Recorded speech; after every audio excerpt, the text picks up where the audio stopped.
There was only one rule. There's only one law. Don't eat from the tree. And they broke the rule. And so they were guilty of breaking the rule. But then they also woke up in that exact moment. They were also ashamed of their nakedness. They also knew they were guilty now. Check this out. God comes down and he says, where are you guys? I echo, where are you? And it says they hid. And they hid behind trees. So they covered up and then they hid. You're hiding from God?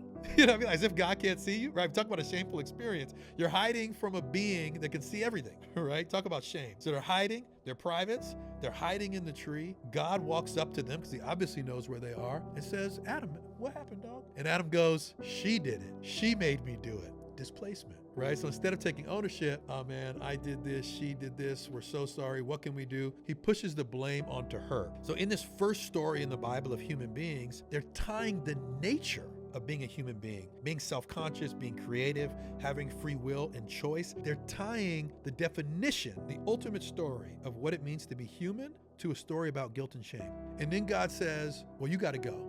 You got to go out. And he tells Eve, every time you have a child, it's going to be painful now. To reproduce, right? So it has something to do with sex and reproduction, this story. Shame, nakedness, sex, reproduction, the pain of giving birth. And then he tells Adam, you can't just go hunt and gather in the garden. Now you actually got to go till the land. You got to go get in there. So you'll only eat by your tilling of the land. The Bible ties guilt and shame to the core of what it means to be a human being.